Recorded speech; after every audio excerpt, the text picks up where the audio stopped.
오늘은 느헤미야 1장 말씀을 통해서 하나님이 사용하신 느헤미야의 믿음 세 가지 영역을 살펴보도록 하겠습니다. 먼저 느헤미야 1장의 배경을 조금 설명드려야 할 것 같은데요.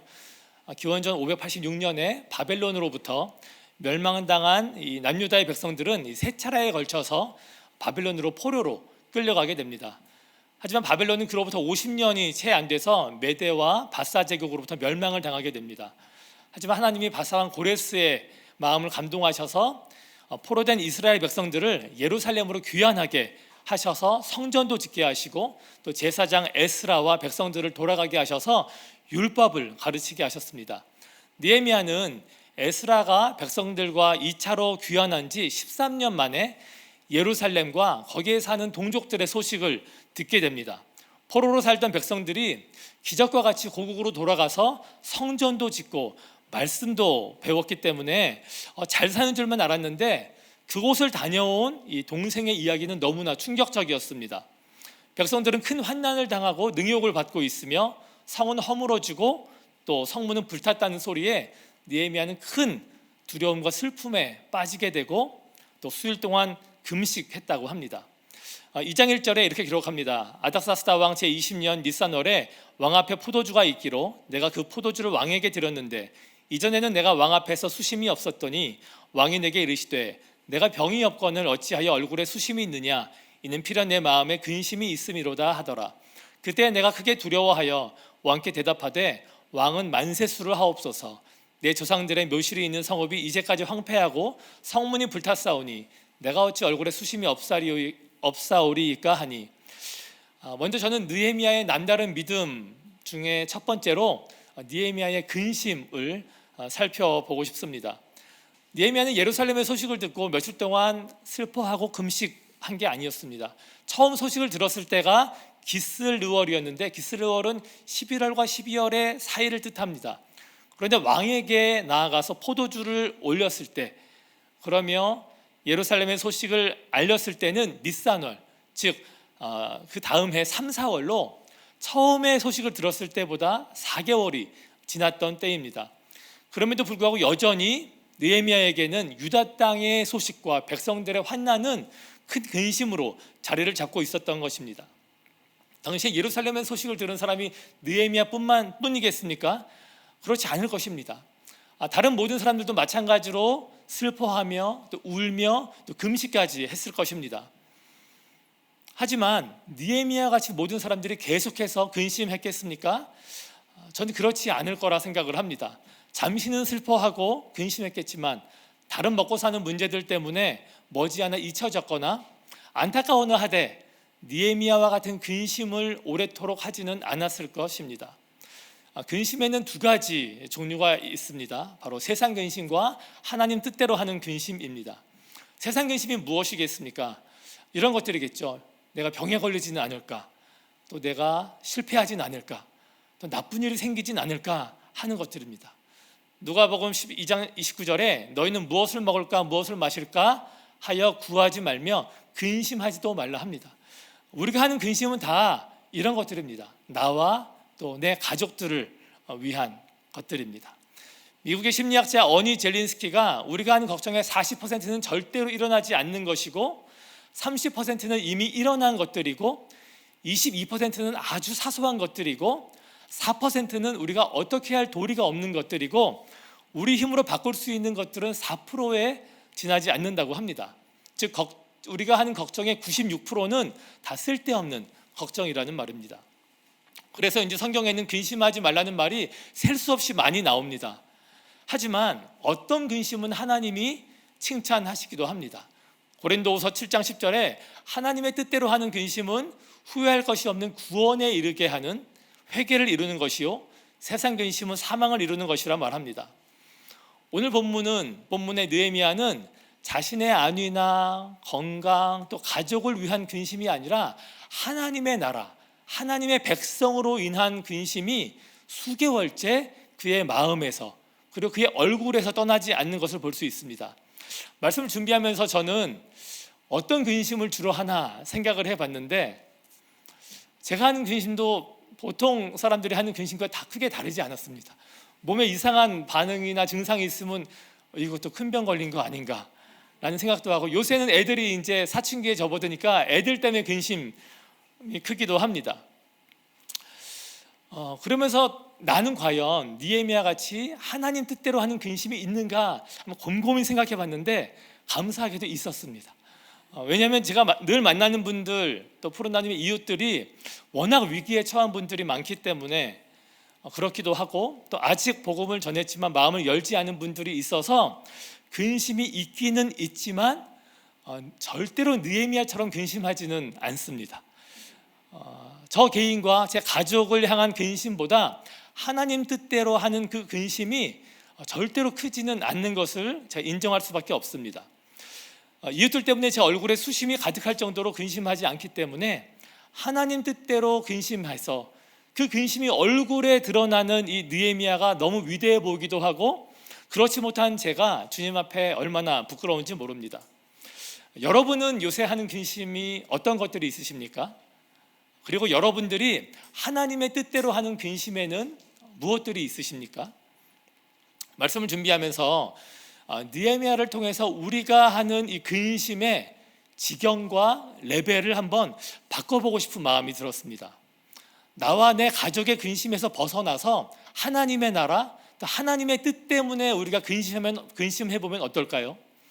우리가 하나님의 뜻대로 근심하기 시작하면 반드시 하나님이 일하기 시작하실 것입니다.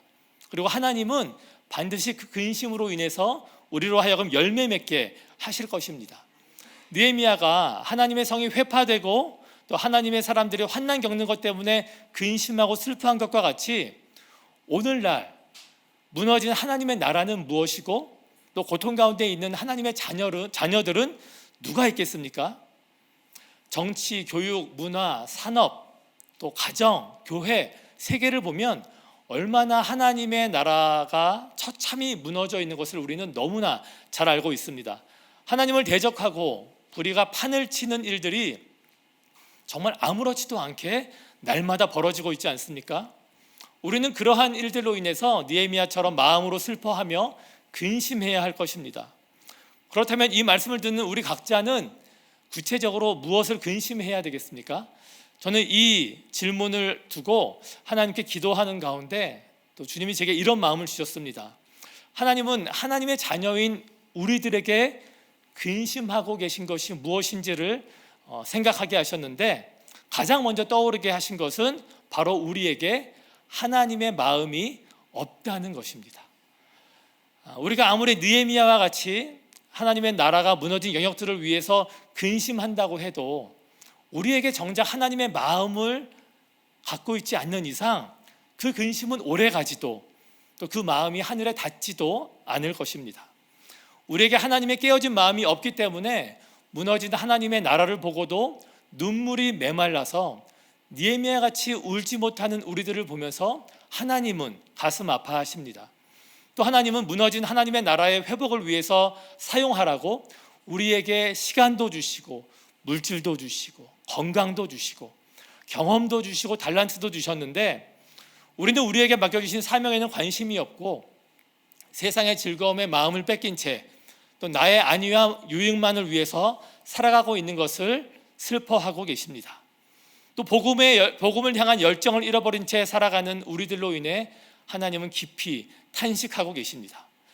성경 곳곳에 이스라엘 백성이 하나님 앞으로 나오지 않는 것 때문에, 또 하나님의 말씀을 등한시한 것으로 인해서 하나님이 얼마나 가슴 아파하셨는지를 우리는 기억하고, 이제는 내 뜻대로 하는 근심이 아니라 하나님의 뜻대로 근심하는 저와 모든 여러분들 되시기를 주님의 이름으로 축원합니다. 두 번째로 살펴보고 싶은 것은 느헤미야의 기도입니다. 제가 본격적으로 하나님을 믿기 시작했을 때 한 교회 현수막에 걸려있던 기도할 수 있는데 왜 걱정하십니까? 라는 문구가 정말 저의 마음을 사로잡았습니다.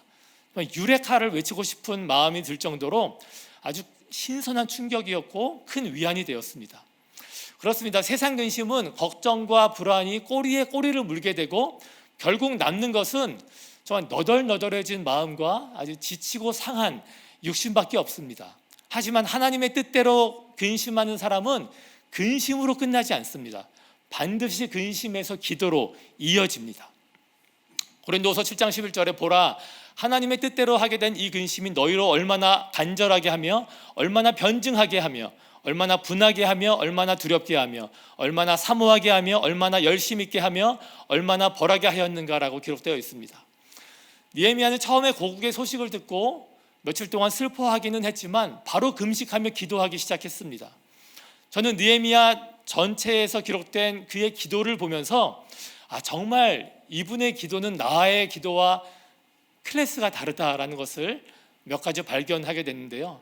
첫 번째로 그의 기도는 한 번의 기도가 아니라 끊임없이 계속 드리는 지속적인 기도였습니다.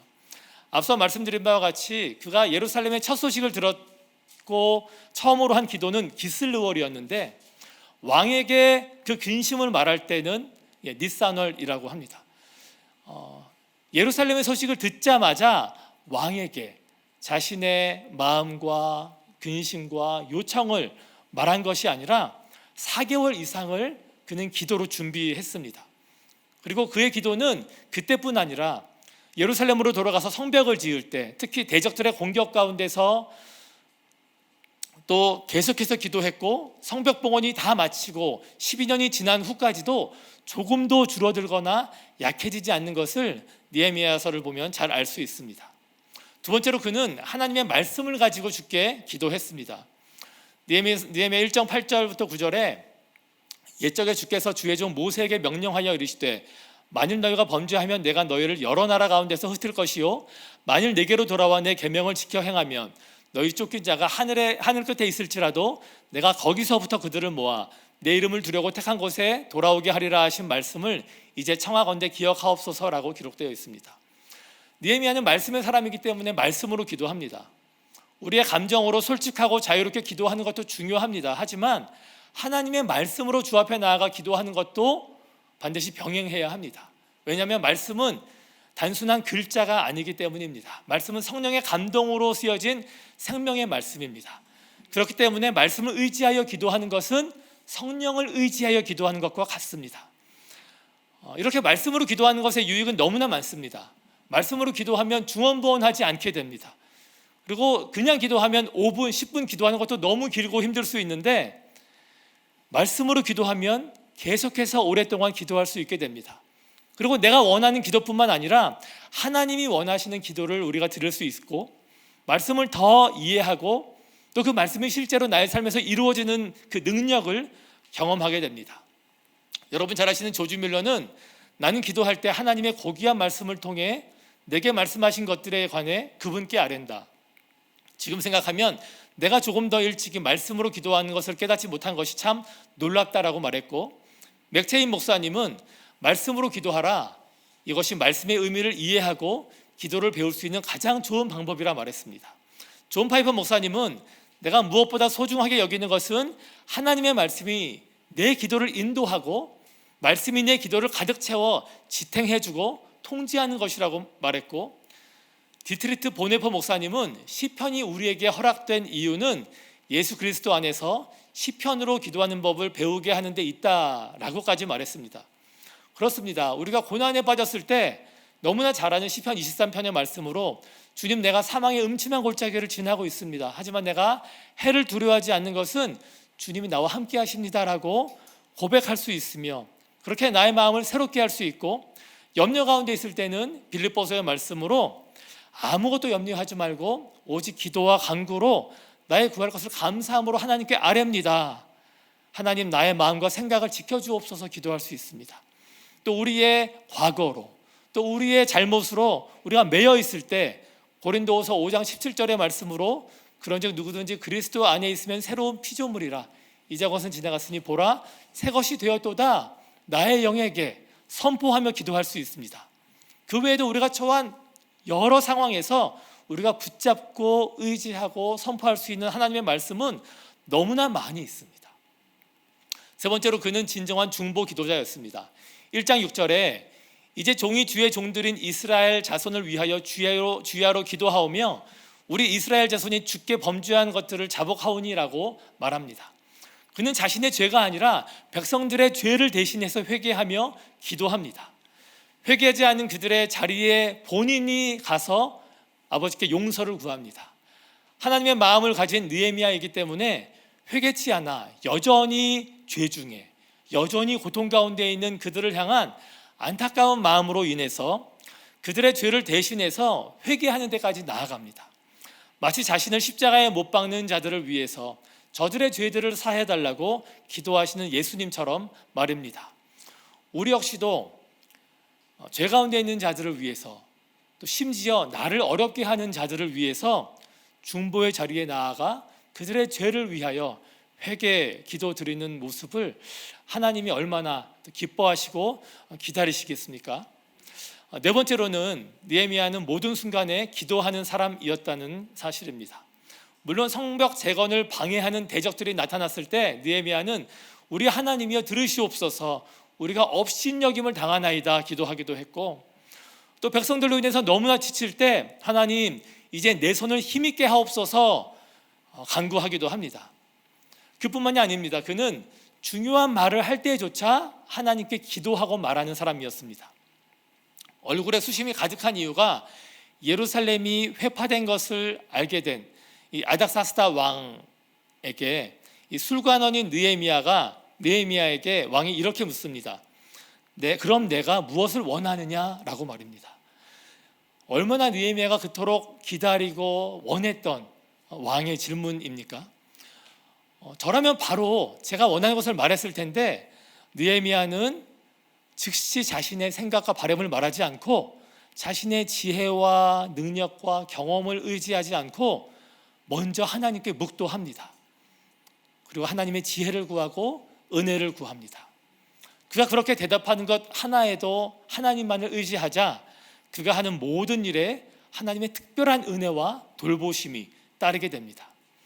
마지막으로 느헤미야 기도의 특징은 자신의 행함을 기도하려는 청원이 반복된다는 점입니다.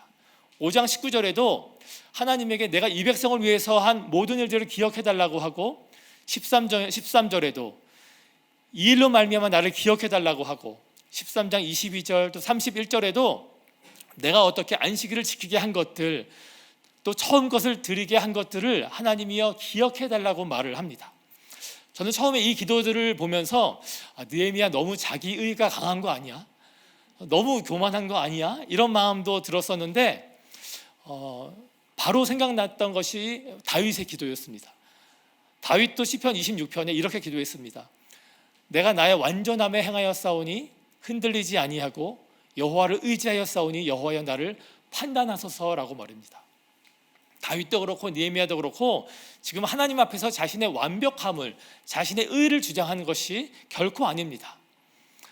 자신의 완전함을 자랑하는 게 아니라 오히려 자신의 결백함을 하나님께 간절히 아뢰고 있는 것입니다. 하나님을 신뢰해서 살아온 자에게 베풀어 주시는 하나님의 언약과 하나님의 성품을 근거해서 은혜를 구하는 기도인 것입니다. 하나님의 약속의 말씀을 믿고 주를 의지하여 순종한 이 두 사람의 이 삶을 기반으로 한 기도를 하나님께 올려드리는 것입니다. 여러분, 이것보다 하나님이 받기 원하시는, 또 기뻐하시는 기도가 어디 있겠습니까? 솔직한 기도, 말씀으로 드리는 기도, 또 지속적으로 매사에 드리는 기도보다 더 강력하고 하나님의 마음에 닿는 기도는 바로 하나님의 말씀대로 살아온 자의 기도입니다. 왜냐하면 성경 전체에 하나님은 하나님의 말씀에 순종하는 자들에게 복을 주시겠다는 언약을 끊임없이 약속하셨기 때문입니다.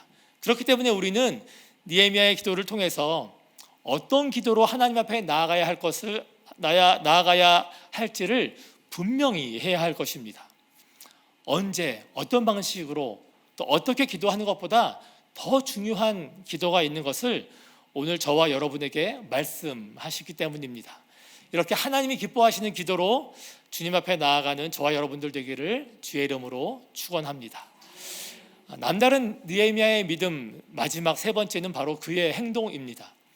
오늘 우리는 한 가지 사건에 반응하는 느헤미야의 근심과 그 근심이 간절한 기도로 이어지는 것을 보았습니다. 그런데 그 근심과 마찬가지로 그의 기도 역시 기도로만 끝나지 않고 무언가로 연결되게 되는데, 그것은 바로 그의 행동입니다. 고국의 소식을 접한 느헤미야는 1장 11절에 이렇게 기도했습니다. 주여 구하오니 귀를 기울이사 종의 기도와 주의 이름을 경외하게 기뻐하는 종들의 기도를 들으시고 오늘 종이 형통하여 이 사람들 앞에서 은혜를 입게 하옵소서 하였나니 그때 내가 왕의 술관원이 되었느니라 라고 기록되어 있습니다.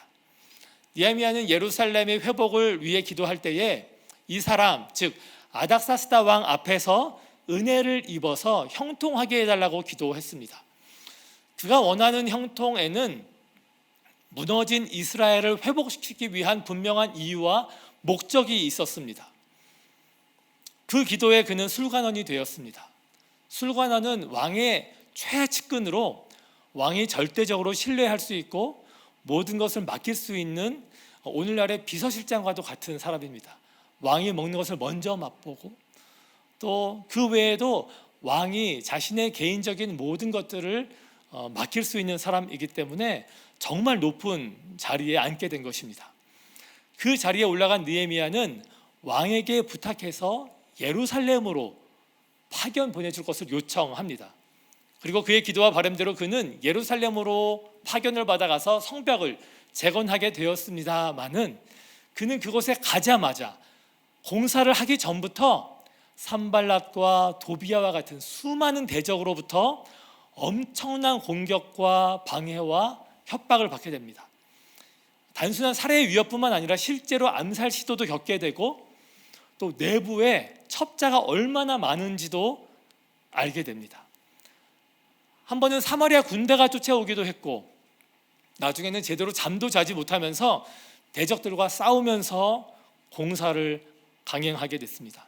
정말 목숨을 내놓고 성벽을 재건했습니다. 뿐만 아니라 느헤미야는 그 고생을 하면서 또 그 고생을 자처하면서 무려 12년 동안을 저임금도 아니고 무임금으로 총독으로 일을 했습니다.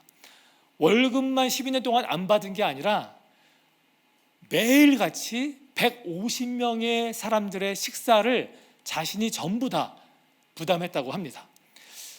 요새 식비로 저도 한번 담임 목사님처럼 따져봤더니 한 달에 거의 1억 가까운 돈이 소요됐습니다. 그러니까 느헤미야는 자신의 재산 전부를 다 이 성벽을 공사하는 데 내어놓았던 것입니다. 저는 느헤미야의 가장 큰 남다름은 그의 기도, 그의 말, 그의 바램 그리고 그의 삶이 일치하는 데 있다고 생각을 합니다. 더 놀라운 것은 느헤미야는 자신이 그 형통을 구할 때 자신이 그런 모든 고난들을 다 겪을 것을 이미 다 알고 있었습니다. 예루살렘으로 돌아가서 성벽을 짓게 되면 이방 민족들과 그곳에서 먼저 자리 잡은 권세자들의 공격과 협박이 있을 것을 이미 다 알고 있었고 또 먼저 내려갔던 이 유대 민족들의 불순종도 충분히 예상했었습니다. 왜냐하면 불과 십수년 전에도 이 대적들의 반대가 극심해서 이 아닥사스다 왕에게 고발 조치가 내려져서 왕이 조서를 내려서 건축이 중단됐던 것을 잘 알고 있었기 때문입니다. 그래서 느헤미야가 구한 형통은 환난과 고생이 담보된 형통이었고 그 높은 자리는 가장 낮은 곳으로 가기 위한 관문이었습니다. 가장 높은 자리에서 그는 그의 모든 유익을 하나님을 위해 또 하나님의 나라를 회복하기 위해 전부 다 아낌없이 내어 던집니다. 그런데 신기하게도 하나님은 이 느헤미야와 같은 사람들을 같은 패턴으로 사용하셔서 하나님의 뜻을 이루어 가십니다. 요셉도 노예와 죄수의 신분에서 총리로 만들어서 이스라엘 백성의 구원을 이루시고 다니엘도 포로의 신분에서 총리로 세우셔서 하나님의 뜻을 이루어 가십니다. 에스더도 마찬가지입니다. 포로였던 에스더가 어느 날 갑자기 바사 왕의 왕비로 세우셔서 몰살의 위기 가운데 있던 유대인들을 구하십니다. 이 모든 사람들은 정말 당대 최고의 자리에 오른 말 그대로 가장 형통한 사람들이 되었습니다. 하지만 그들에게 있어서는 그 형통과 그 높은 자리는 전혀 연연할 가치가 없는 것이었습니다. 그렇기 때문에 에스더는 죽으면 죽으리라 하고 목숨을 걸고 왕 앞에 나아갔고 다니엘도 하나님께 전과 같이 기도하면 죽는 것을 뻔히 알면서도 목숨을 내어놓고 기도한 결과 사자굴에 내던져지게 되었습니다. 이들은 자신에게 보장된 높은 자리와 형통한 삶을 하나님의 나라를 위해서 조금도 주저함이 없이 내려놓았습니다. 느헤미야는 이와 같이 자신의 인생을 하나님께 말 그대로 올인 했습니다. 단순히 자리를 내려놓는 것뿐만 아니라 온갖 고난을 자초하면서까지 그의 삶을 하나님께 바쳤습니다. 우리는 느헤미야의 삶을 통해서 예수님을 바라봐야 할 것입니다. 죄의 종로로 타면서 어둠과 사망 가운데 살아가는 우리들을 향해 애통해야 하시는 예수님의 눈물을 기억하고 땀이 피가 되기까지 하나님의 나라와 우리들을 위하여 기도하시던 그 예수님을 바라봐야 합니다. 그리고 하늘보좌를 버리고 우리를 구원하시기 위해 이 땅에 오셔서 자신의 생명까지도 내려놓으신 예수님을 이제는 우리 역시도 따라가야 하지 않겠습니까?